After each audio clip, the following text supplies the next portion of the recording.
Hello everyone, my name's Joel. I am one of the growers and the farm manager at Norwich FarmShare. We're community supported agriculture growing food at the moment for 115 households.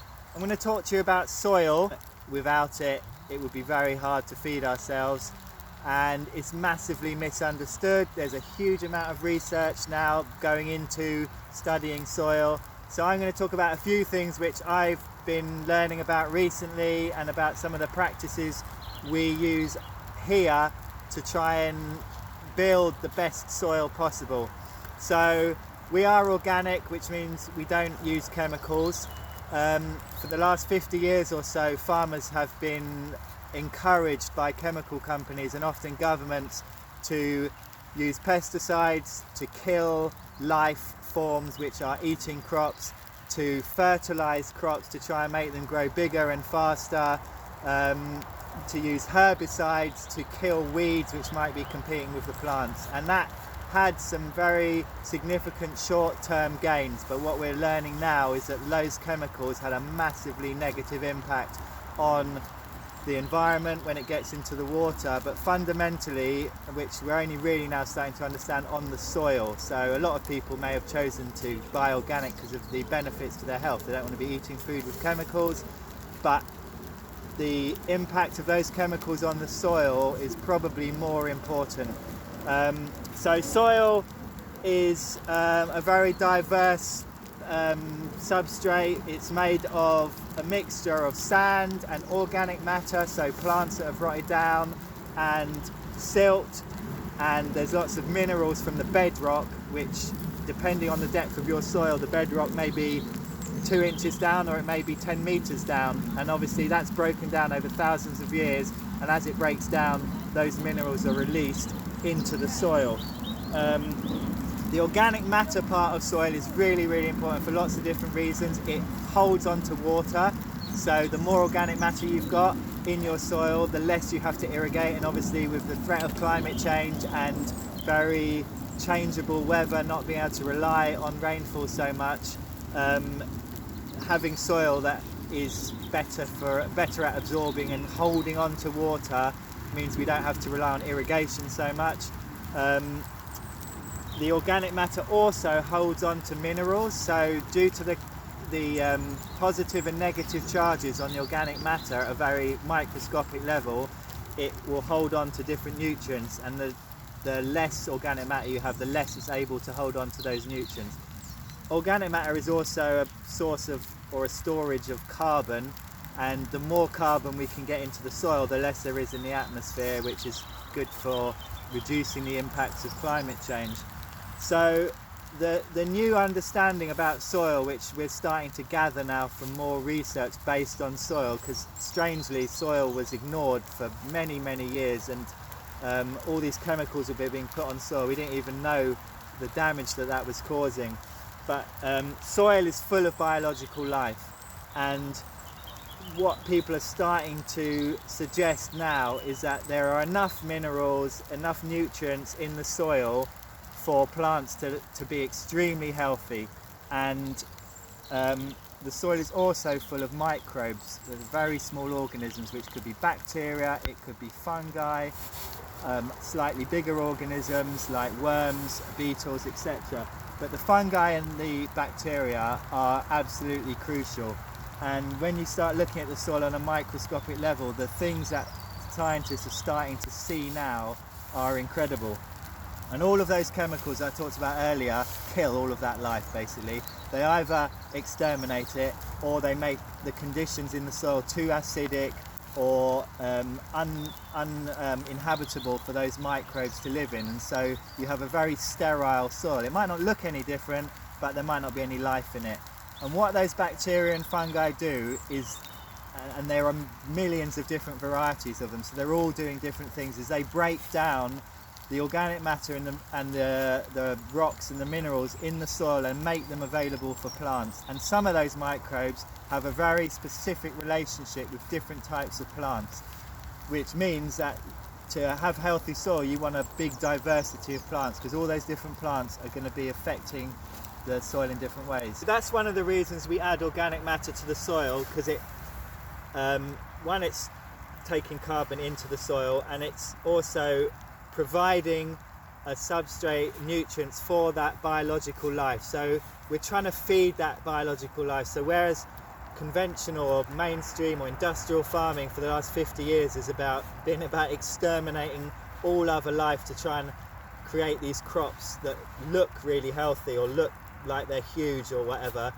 we're trying to feed the life in the soil, because the theory is that if your soil is full of biological life, that those bacteria and fungi will produce all the nutrients that a plant needs. And in fact, what some people are saying now is that the plant becomes so healthy that no pest will land on a plant. So you could look at pest damage and saying, well, if it's healthy enough for a pest to eat, then I can eat it. Like, if there's no holes in it, then maybe it's covered in chemicals, I wouldn't want to eat that plant.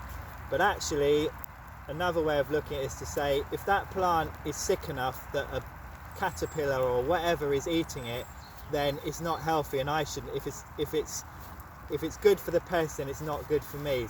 So the theory is that the plant can get everything it needs from the soil if the soil is healthy enough. And there is new research suggesting now that if the soil is healthy and the plants are left to do what they're capable of doing, that if you put on like a nitrogen fertilizer, you're actually stopping the plant function normally, because it just relies on this, like it's like a shot of drugs in your arm that gives you a boost of vitamins, but it's not actually allowing your body to do the work of breaking down food and getting the nutrients you want.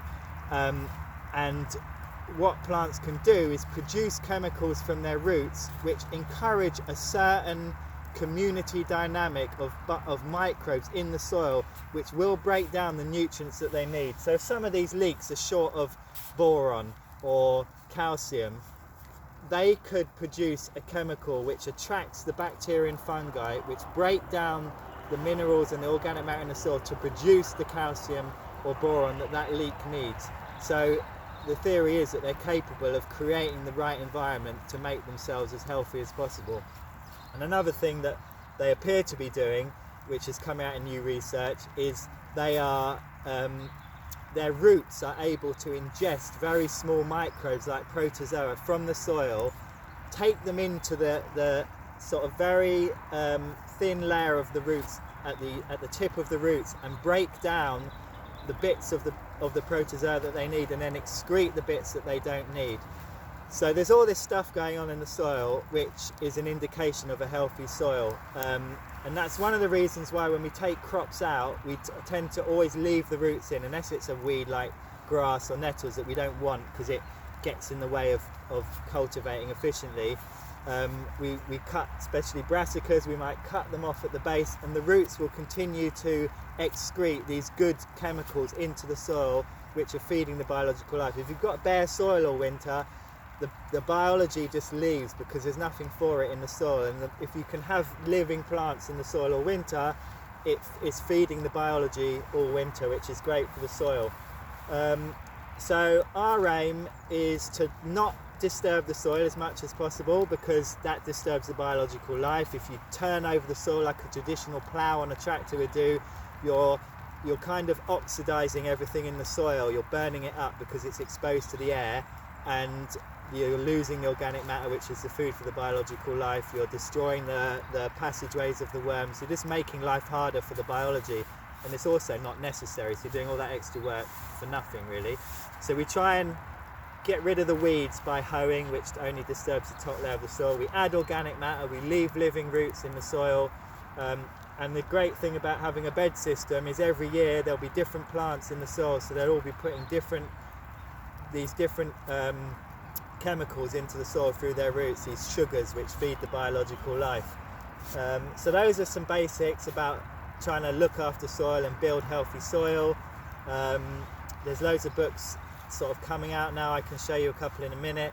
And yeah, I mean, those three things really. Don't disturb the soil. Always try and have a living root in the soil. Try and have diversity of crops in the soil. Will help you to have as healthy soil as possible. So I'll just tell you about two books which, if you're interested in learning more about soil, they're really interesting. Nicole Masters is a soil scientist from New Zealand, John Kemp is a farmer who has a podcast from the States, and they're just full of case studies and anecdotes about farmers that are doing all this kind of pioneering stuff to do with soil, and it's kind of mind-blowing the things that we're discovering about soil and how building healthy soil leads to healthy crops.